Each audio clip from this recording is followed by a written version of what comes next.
Okay, Hare Krishna, good morning. This is our second session of the series, which is called Health and Fitness, a Path to Spiritual Well-Being. Now, this is a comprehensive session, which is considering lessons from Ayurveda, from modern day healthcare, and everything to kind of consider every other aspect of healthcare and make a decision for yourself about your diet and exercise regimen and whatnot. But the intention is to how to serve Krishna better, of course, how to create a better society overall. Just very briefly, if you're jumping straight up to the part 2 of this, to brief you about what we did last time, is we of course discussed the motivation to do these exercises, of course, and how it should be towards devotion, and some key concepts like protein intake, nutrition in food, right? How much sunlight to take and whatnot. So if you go back to it, you'll very easily become accustomed to the topics. Now we'll come to today's topic, which is number 3, Ayurvedic perspective. Now this might be a little unique to some of you, so you can ask questions, of course, but I request you to hold them until the end of it. If you, or I may even let it flow. I don't know how's it gonna go. But can we go to slide number 18? Thank you, and thank you so much for the lovely kirtan. And mridanga. And kartals. I don't know who did that. Okay. So, whoa, who'd like to read that verse? Recite it. No one's volunteering. Yes, Deenatarini. I was going to ask you anyway.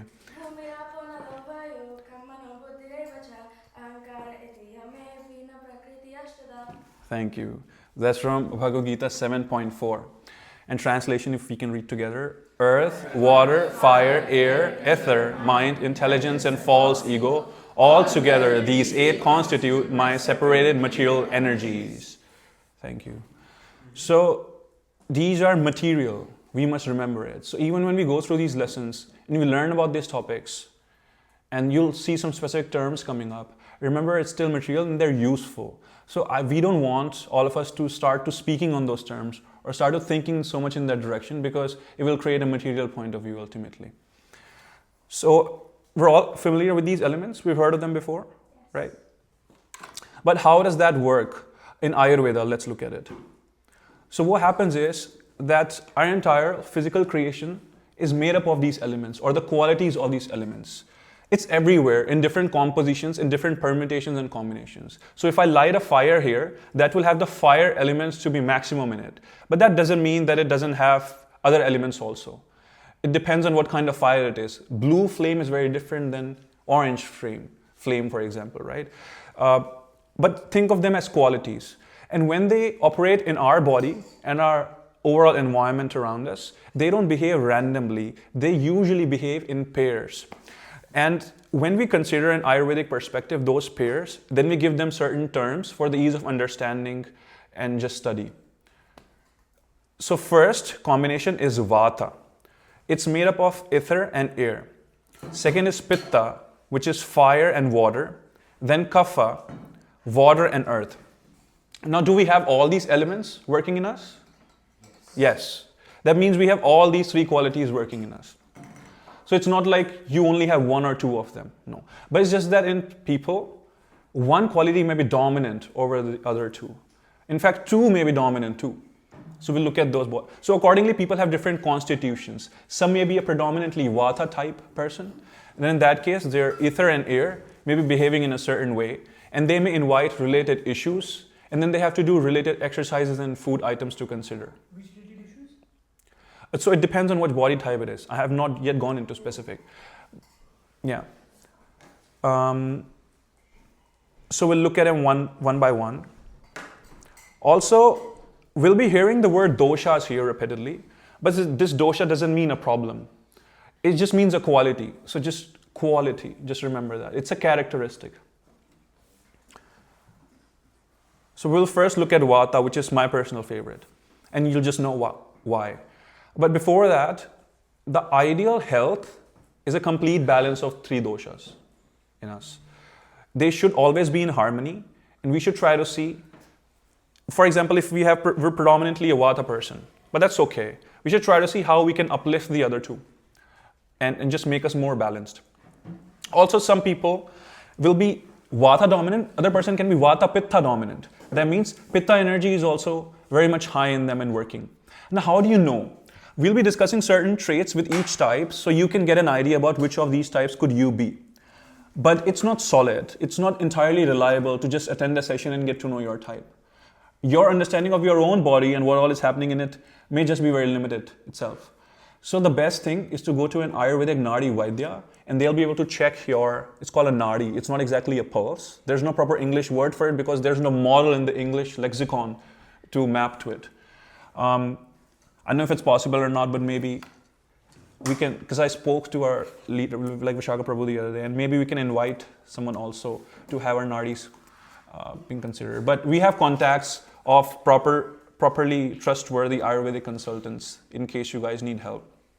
Okay, so remember, the teaching for today is going to be with a pinch of salt, that they're not entirely reliable for you to judge yourselves and for those around you. So don't go on saying after this that, hey Himanshu, you're such a kapha person or whatever, just so to speak. Okay, so Vata dosh, and there's a reason that this is coming first in number, because this is such a brilliant quality. Let's look at the key signs in blue. Dryness, coldness, irregular energy, and restlessness. Right? And how Ayurveda describes it is, you will see on the top right, is it right? Oh, it's left. Ruksha, which is dry, Laghu, light, Shita, cold, Khara, rough, Sukshma, subtle, and Chala, mobile. Right? So these qualities, you'll notice some of them are coming from the air element and others coming from ether. Now this is a very special quality because air moves and it moves whatever it moves with it, right? So if there's a wind blowing, anyone standing in the way, it will blow with the wind. So often when Vata dosha goes out of proportion, then it also makes the other constituents go out of proportion too. So sometimes people struggle to understand their health from Ayurvedic perspective because it seems like their Vata's off, but this seems to be experiencing some heat also. And we see here that Vata is coldness. That's because your heightened Vata has inflamed Pitta also. That's why the Nadi Vaidyas and proper and personal Ayurvedic consultations are very important. Anyway, so if you look at the body type, thin, lean, hard to gain weight, what just happened? What's wrong with your computer, bro? Never mind. Someone called you.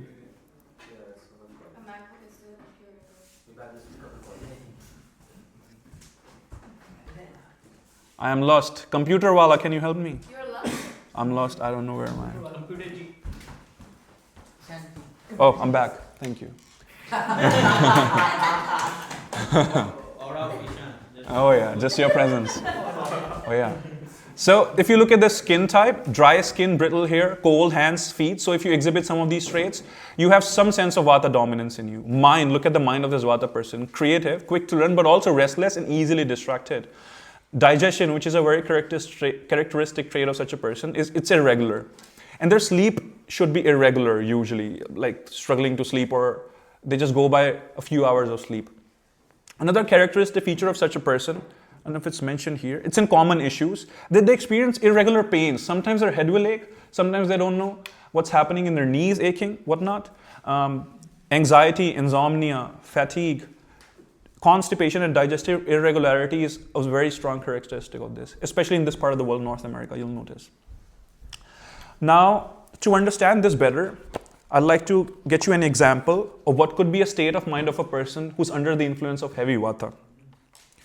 This is a special prayer to one of my, I have to now say one of my favorite, but earlier my most favorite personality. Manojavam marututulya vegam, jitendriyam buddhimatam varishtam, vatatmajam vanara yutha mukyam, Sri Ramadutam sharanam prapadye. We're referring to Hanumanji with this verse.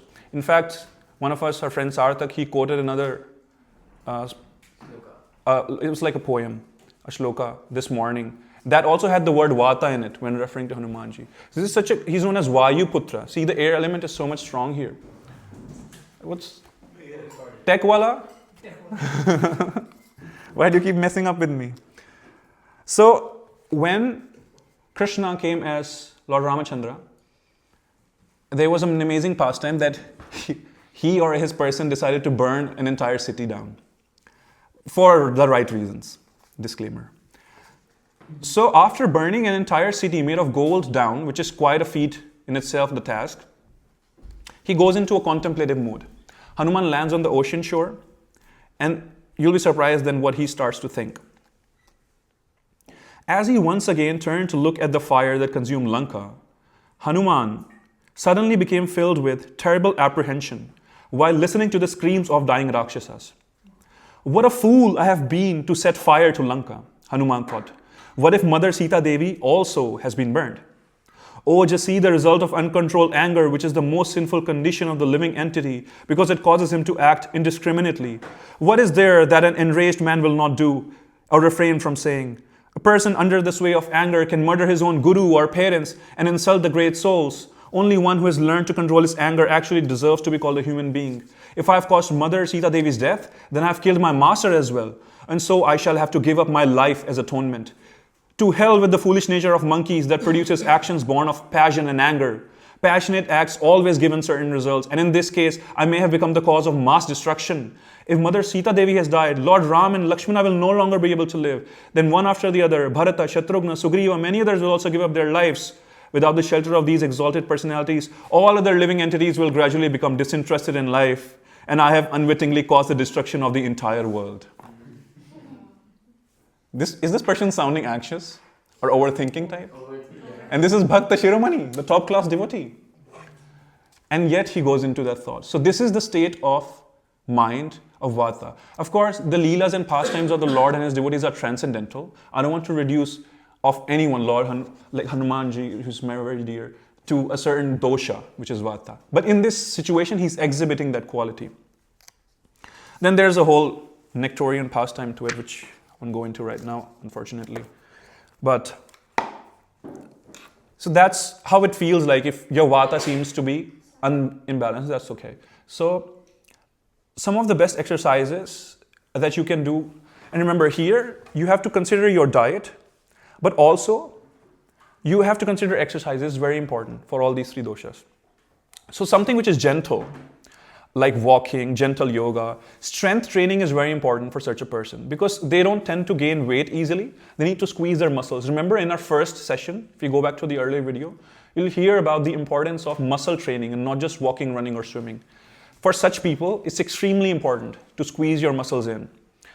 And it needs to be consistent because the nature of wind is one day it's moving there, another day it's moving there.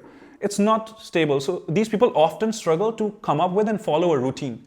But for such people, they need to follow a daily routine. Because if they don't, it'll create an even more state of anxiety in them. Now, if you look at, again, I don't want to reduce devotees to such doshas, but if you look at Goswamis, if you look at Srila Prabhupada, if you look at many exalted devotees, they appear to be quite lean, usually. And they are thinkers. They produce literature. All of that is work of Vata as a quality. Because air's nature is to move, but what is ether's nature? Which is the space element. Can anyone guess? Expand. Brilliant. It expands. Right? So if there's something to a degree, it will expand it to a great proportions. What has Srila Prabhupada done to this world? He's expanded Krishna Nam. Right? It's such an act of expansion. It's transcendental, but we can look at it that way. So if there's a person who's Vata dominant, they're a philosopher, they're a leader, they're a writer, they're a creative personality, just in an imbalanced state. If they do control their Vata and if they balance it through following proper diet and exercises, and of course through devotional services, which fixes everything, then how do they become? Like this. An uncontrolled Hanuman was anxious Hanuman, but one in control is just Rudra himself. In fact, the biggest lesson that we can learn from him and these kind of people is to surrender to the Lord, because he was surrendered to the Lord in every moment. In fact, when he goes into that contemplative state, his surrender brought him back to the thought that Sita Devi is just so chaste that fire will burn itself, but not Mother Sita. So it's his surrender that these people in particular need to imbibe. Okay, now we'll move to the next kind of quality. And we'll look at what you should eat and avoid for each type a bit later. First, I want you to get an idea which of these qualities could be dominant in you. So Pitta is fiery. Let's look at the key signs. Heat, sharpness, strong appetite, irritability. Right? These people can get irritated. And now, for every quality, it seems like a zoom, huh? So that's what I'm saying. All of these qualities function in us to more or less degrees. And for such people who seem to be oscillating in all of these states irregularly here and there, you certainly have some imbalance in you. So you just, and we'll also look at how diet will help you specifically. Okay, so the qualities are Ushna, which is hot, Tikshana, sharp, Laghu, light, Shara, which is flowing, or I think it's Sara rather, Drava, liquid, Snigdha, oily. Oh, this slide is wrong. Forgive me. It's not air and ether again. This is fire and water. Fire and water. Yeah, I should have corrected that. So Pitta is fire and water. Yeah. That's why it has some elements of movement in it, because it's water. And it also has elements of fire in it, because it is fire, of course. Now, their body type is medium built, muscular, athletic. Usually you will find such people to be quite muscular. They're not very lean, but they're not gaining too much fat either. Like quite a perfect body like you'd like. Those kind of people. Their skin is usually reddish. It may tend to gray earlier, their hair, but a characteristic feature is that they may get to have pimples a lot more, just out of heat. Especially you'll notice it, and I don't want to generalize it, but in women in particular, Pitta dosh may be more dominant in them, especially during certain parts of the month according to their menstrual cycles, because it's just a lot more heat. Mind and personality, they're very intelligent, focused. The characteristic of a fired person is their focus. They may be focused in a wrong way, but they're focused. Unlike Vata, which just may be all over the place. Digestion, they have the best digestion of the three doshas. You feed them anything. So there's a concept in Ayurveda called Vipritahara. That is, things which are cooling should not be mixed with heating, so on and so forth. But Pitta people can digest anything, feed them whatever. They're prone to acidity or heartburn because of the heat. Now they can sleep just well, right? But they could be stressful because of their anger. Some of the common issues is we see ulcers, inflammation, acidity, skin rashes and whatnot. Now for them, cooling exercises are the best. Cold showers are incredibly helpful for them. Things like swimming, cycling, yoga which relaxes them, right? Slow movements. If they're taking very vigorous movements, like it says, avoiding overheating and excessive competition, that's just not good. That inflames their fire, right? It's usually recommended to them to do slow movements like yoga. That's what calms them down more usually, okay? Can you think of a personality who exhibited such a trait in any circumstance? You're talking about yourself? I'm talking about, you're popular, but not that much. Bhima also, yeah. But he's kind of like Vata because he's also Vayuputra, right? So you'll notice that in some moments he'll go sleep for long. So that's an imbalanced state so he's actually Vata because he'll just go whichever direction. So I could think of Durvasa Muni actually, just very fiery, then very irritable of course. But of course, you need that fire to produce results in the world, to lead. Leaders need to have that Pitta balanced. If they're able to contain the fire that's going in them, they can just lead people like anything. That's just incredible. But yes. Kapha is the next quality.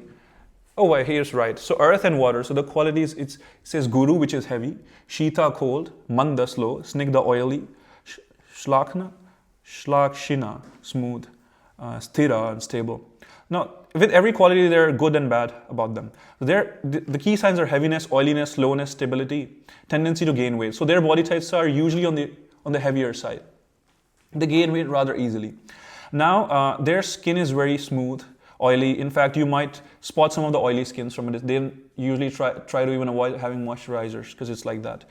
The mind will be calm and steady, but it may become lethargic at times, right? And if you'll notice to your left side, some of the common issues that they may even sulk down into depression or depressive states rather.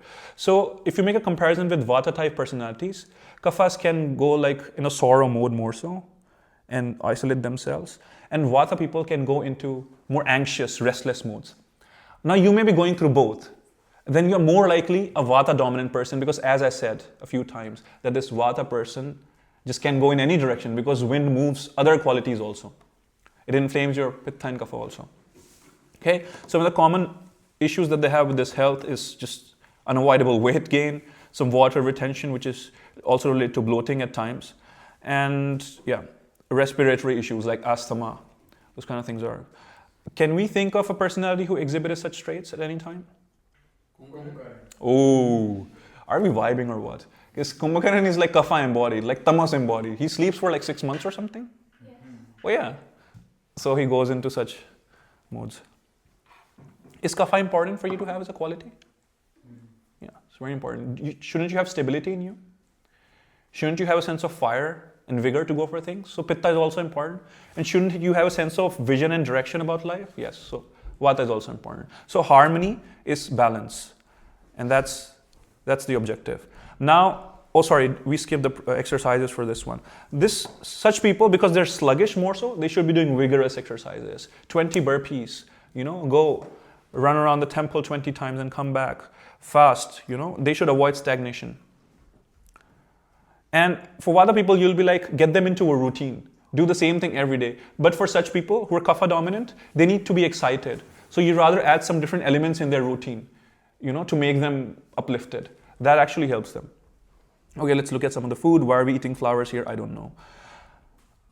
Typical Vata dominant people, they need warmth, moisture, and stability. And actually, with regards to the weather also, thank you, these food requirements change. Because right now we're in Canada, a lower part of Canada in particular, very windy region. And the fall is just so Vata inflaming.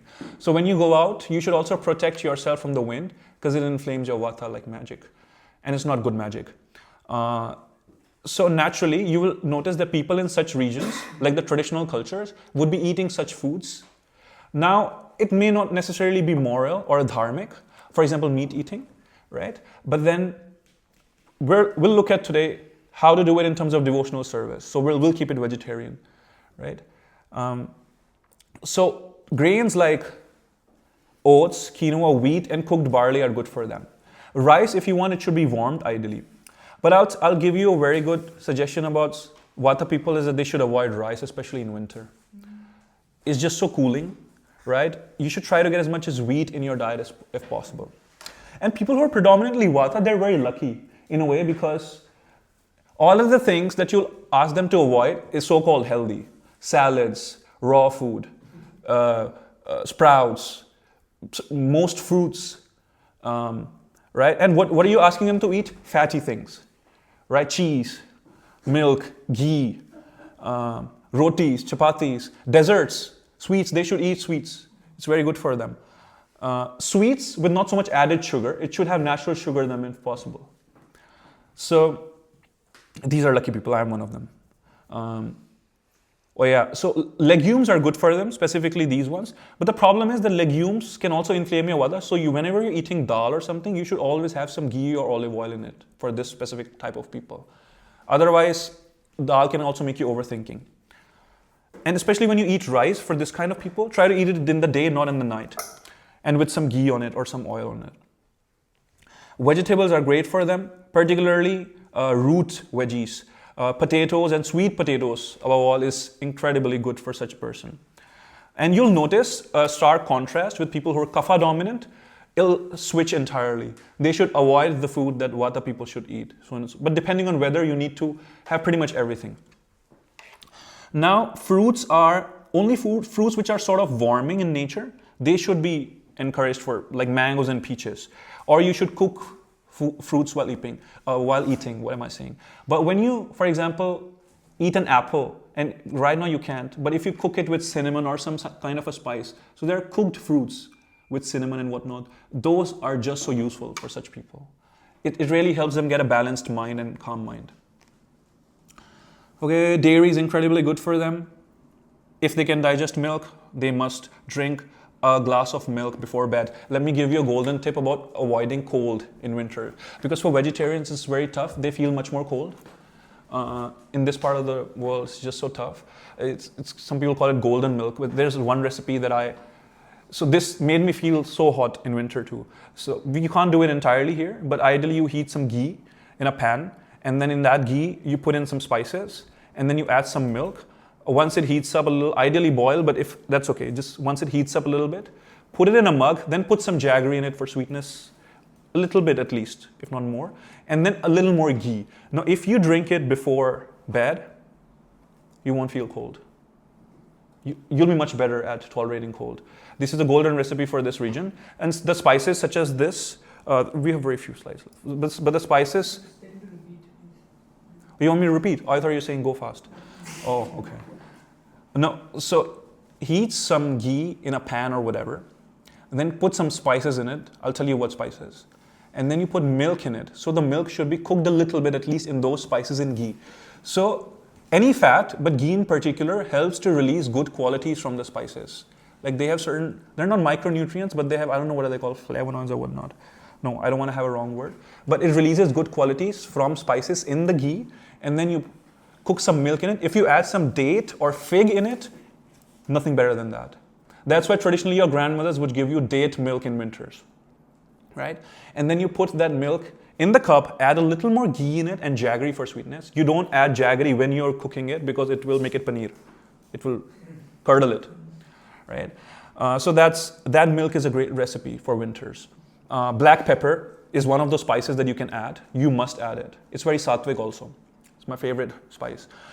Nutmeg, magic. Cinnamon, very good. There are some cooling, don't add mustard, okay. Or fennel seeds, which is soft, occasionally if you must. So these are some of the spices you can add. You can also add some nuts in that ghee while it's being roasted. The best would be like walnuts, some warming ones, walnuts or cashews, or poppy seeds. Do you guys know poppy seeds? They're a little bit on the mode of passion, but so have them a little bit, but they're very helpful. They actually come from the opium plant, but they're not drugs by themselves. They don't have an intoxicant effect necessarily. You get them at stores here all the time, but that really helps you with the heat. Sesame will be incredibly helpful in this state. Okay? Did you say no fennel seeds? Fennel seeds are usually cooling, which is soft, right? So you can add it a little bit. If you feel like this spiced milk is giving you too much heat, then to balance that, you should add fennel. It gives a very good flavor too. So here, what you're gonna do, because you can't cook it. So what I like to do sometimes is I just take whatever milk we have. I add some ghee in it and some jaggery and black pepper, and then I drink it, because I can't quite boil it. But I'm sure Amla Harinam has figured out some ways to cook. I don't know. Now, these kind of people should avoid raw vegetables, salads, especially the floured veggies like cauliflower, broccoli. It's incredibly high in vata. So in winters, you should see, if you're eating them, if they're oily, that's fine. It will help you to neutralize, but this can create a lot of overthinking situation for you.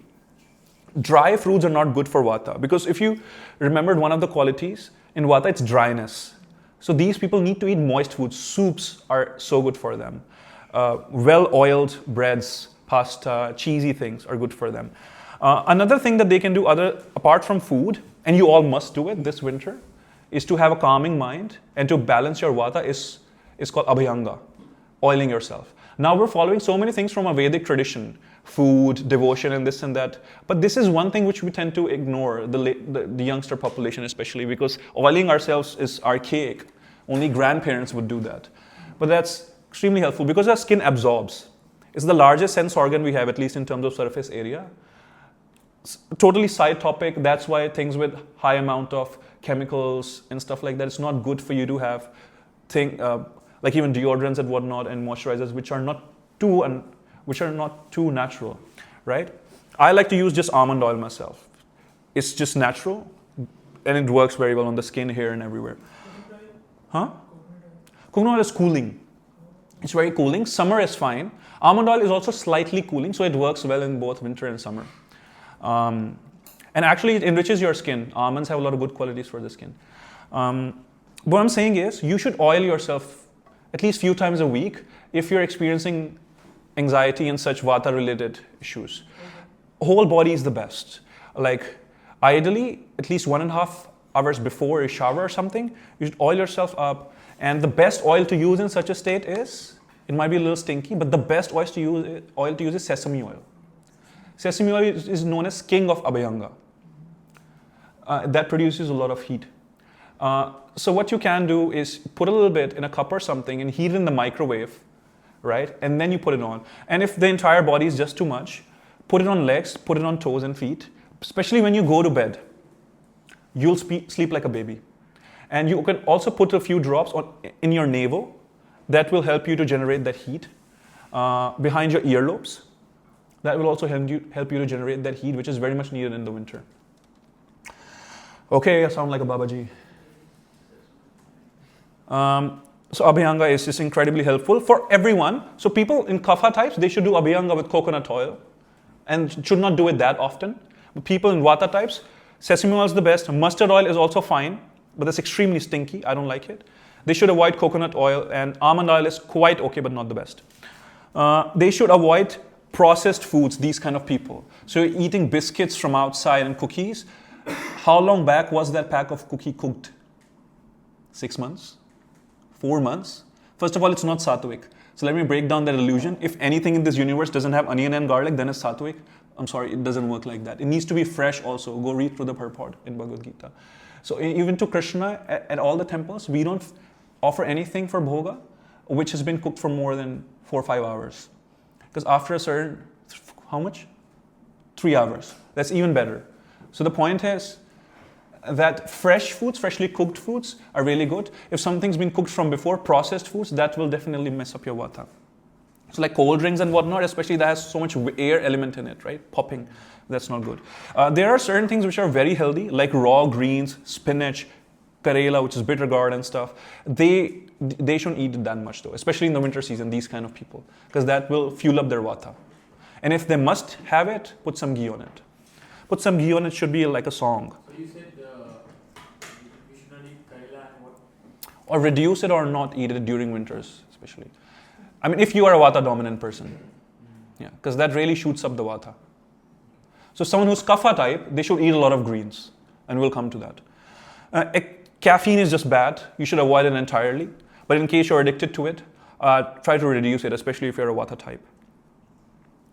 Okay, for pitta type people,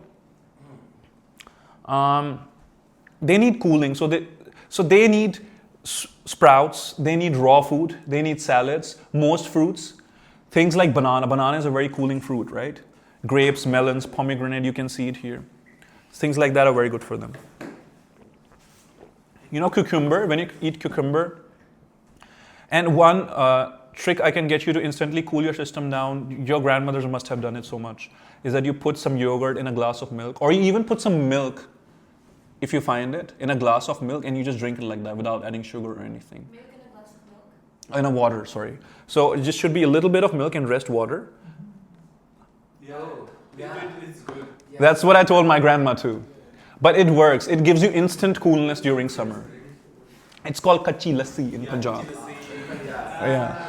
It's a traditional thing. Anyway, but yes, it can be a little ew. Yeah. Not to me, but to you. Little? Ew. Little? Okay. Also, vata people should try to avoid eating oats. If they are eating oats, the earlier slide, if it's sweet, that's fine. They can eat a little bit. Like we usually eat sweet oats here, so that's fine. Or if they're having some fat in it, oats here have some fat in it, I can notice. That's also fine because oats are very drying. Here, pitta people, oats are fantastic for them, right? Rice is just great for them. They can also eat wheat because their digestion is just the best, so they can eat whatever. All the dals are fantastic for them, lentils and everything. Vegetables, cooling ones are better usually. Greens are good for them.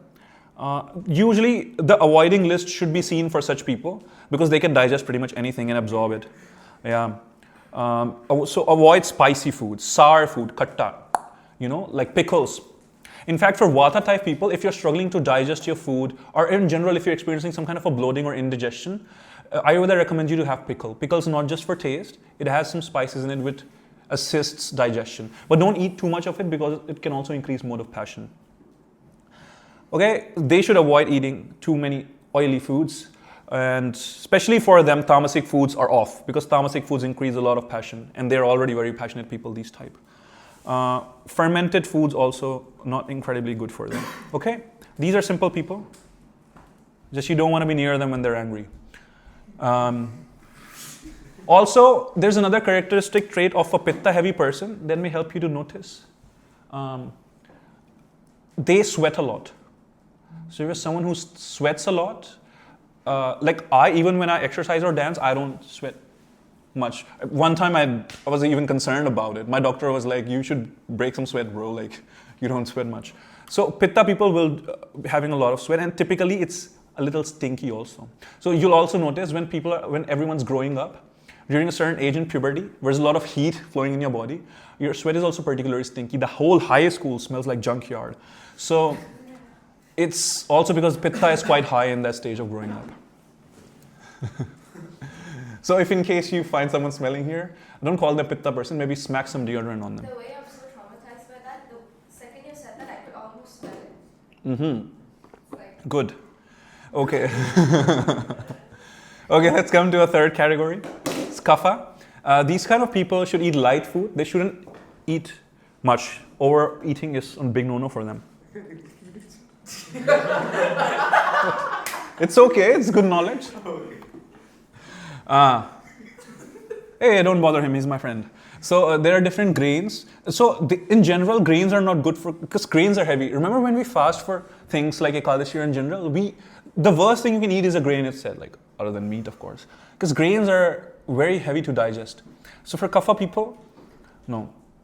Also, this brings me back to vata people, of course, because fasting doesn't soothe them so much. Has any one of you experienced, like if they're fasting, then after that they get some headache or some body ache, or they go into too much overthinking, or it just doesn't seem to soothe them always. If it is so, when you're fasting, try to include more of sweet potato and potatoes in your diet, which is allowed. That will help you. And some ghee, milk. These things are fantastic. It's the best thing you can do to yourself if you're a kapha heavy person is to fast. Their bodies will handle fasting just so much better. So look at vata people and a mirror image of them will be kapha people. Right? So they can comfortably eat all the grains. Legumes are fine, but you should not cook them creamy like dal makhani. Oh, no. Oh, and vegetables. They're good with leafy greens. It's very good for them. Cabbage, broccoli, whatnot. So the worst thing for a vata person was cauliflower, broccoli, and stuff like that, greens, and they're the best food for kapha. Fruits, you can see them, light fruits. Pretty much all fruits are light, so they do very well with fruits and salads, such people. Nuts and seeds are also fine because most nuts have a lot of fat in it, so it should be avoided. It should be consumed in moderation. They can consume stimulating spices. They can eat spicy food. Vata people can also eat spicy food because they need heat, which comes from spice. But if they eat too much of it, then that will create anxiety. But kapha people are pretty good because they're already quite happy-go-lucky type. Can you think of a personality? We already discussed Kumbhakaran.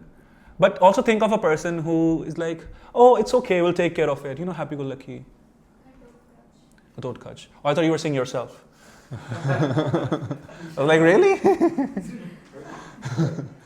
Yeah, Gatodkach. Who's Bhima's son? Gatodkach? Yeah. Anyway. So they were relaxed, so they can have some spices in their food. They won't, it will be quite fine with them. Especially these spices. Okay, things they should avoid is like ice cream and stuff like that. Too much sugar, salt, fatty foods. It's just not good for them, right? So we just discussed do's and don'ts for them. So they should also do abhyanga oiling, but not so much. And when they do it, coconut oil is best for them, but almond oil is also okay. Okay, are you guys fine so far? Yep. Okay, thank you for not sleeping. Yes, Ruji. You said that there mirrors kapha and vata. Vata and kapha, yeah. No, not mirrors, but yeah, polar ends of the opposite. They avoid ice cream, so vata can eat ice cream. Vata should eat sweet things like dessert, like pies. But if there are things with too much added sugar in it, then it's a problem. Because it's processed. Remember ice cream? When ice cream comes to you packaged, when was it packaged? Months back maybe, right? So it's a processed food also. But if you naturally take some milk, you add some sugar or whatever, or I don't know, honey or some good natural sweetener in it, you make ice cream out of it, then it's okay for Vata people.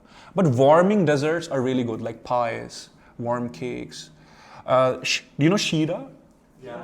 Shira, which is like halwa.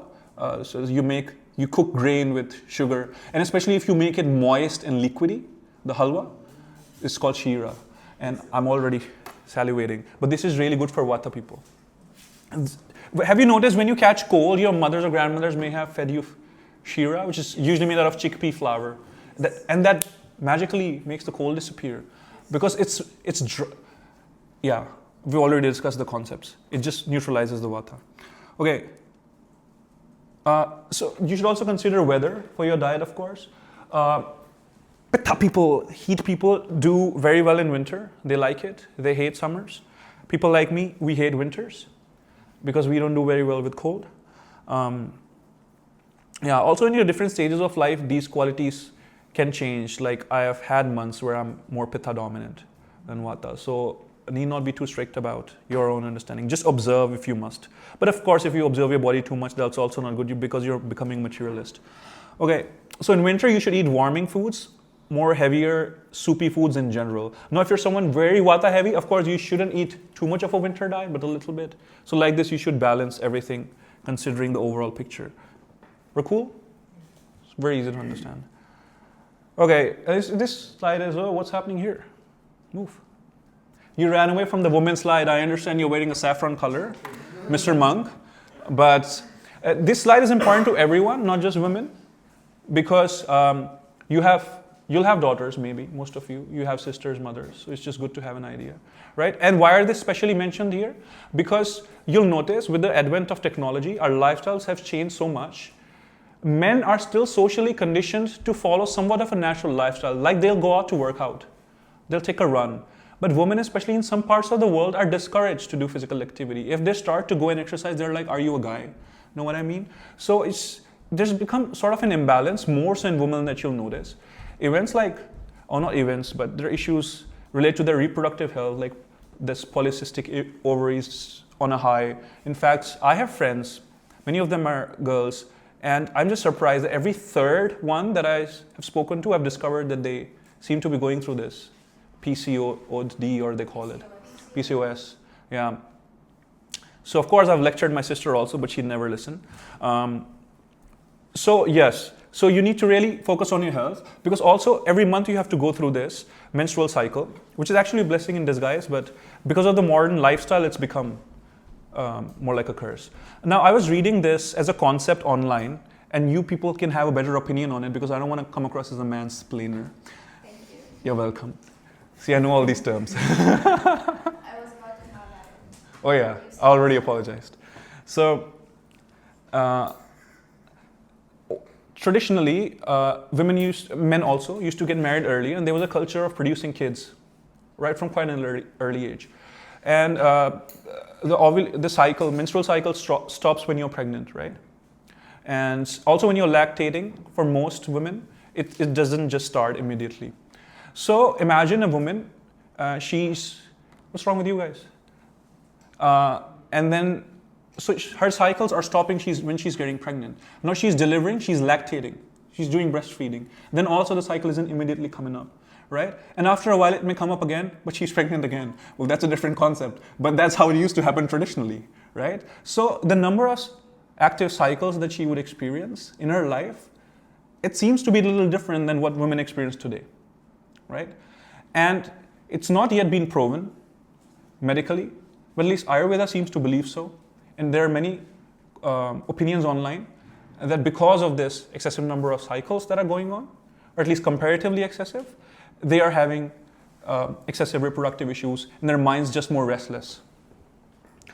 So I don't know how much value is in it, but that's just a perspective that I wanted to throw out. Feel free to refute me, because I don't even go through this.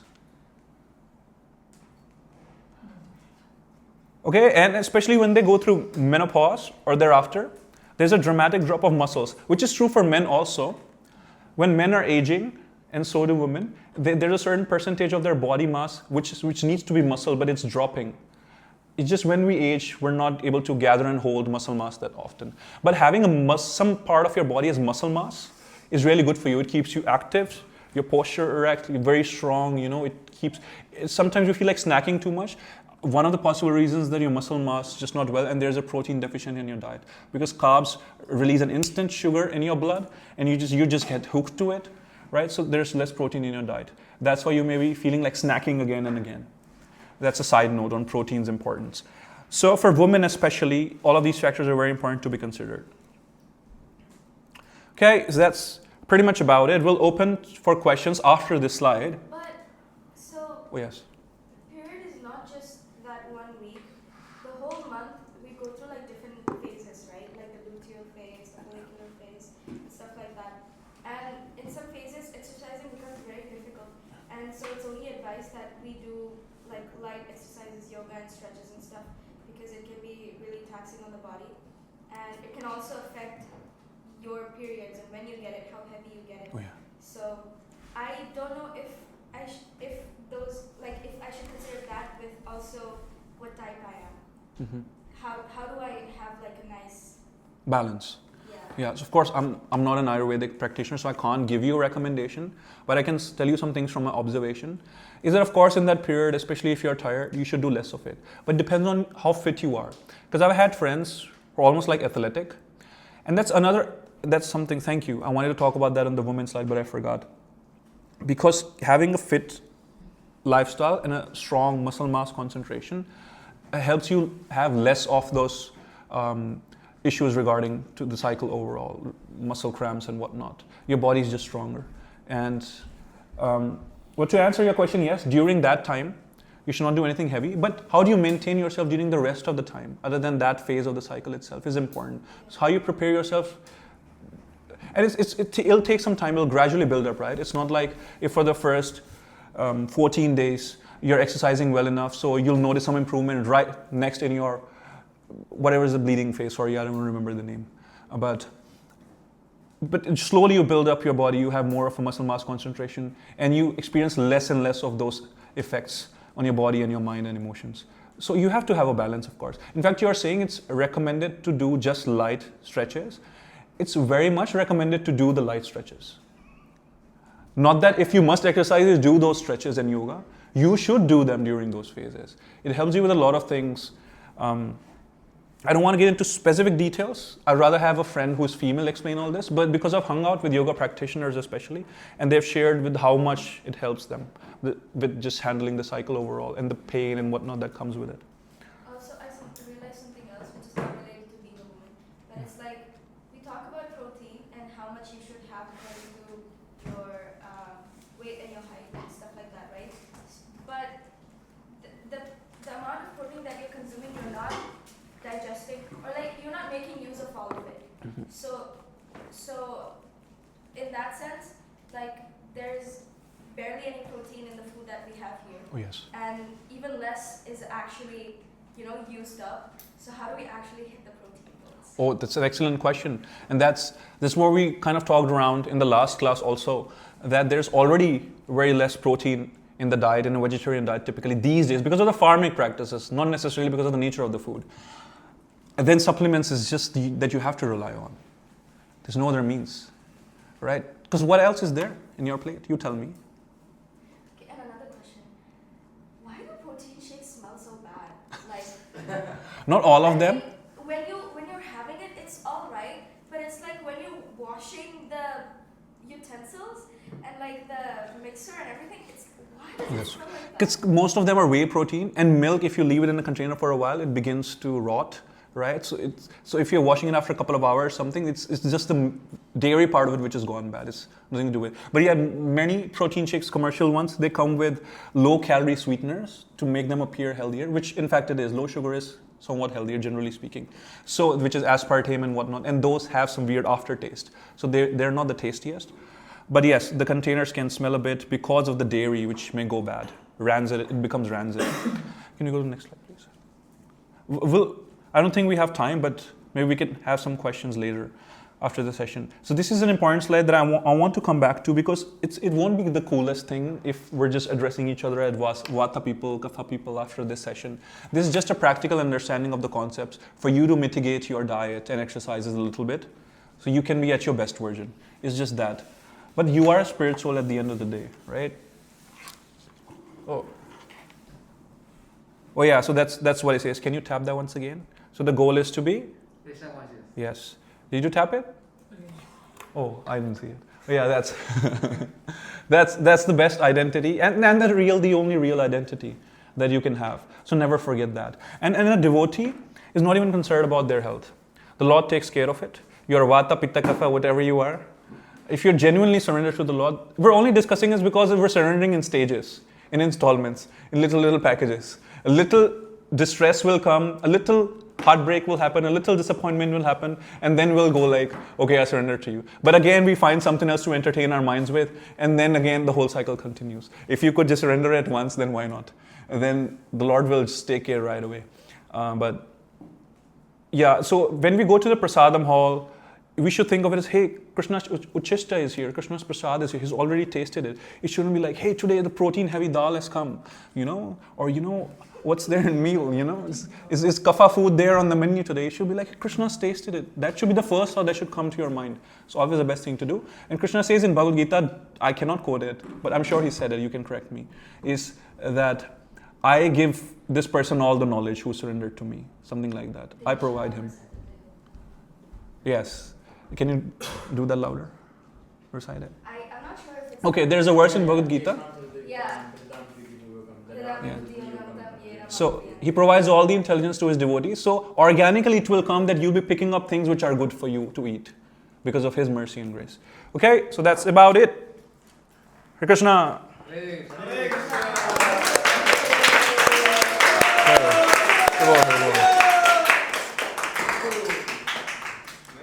Question? Oh, I thought you were giving me. So if...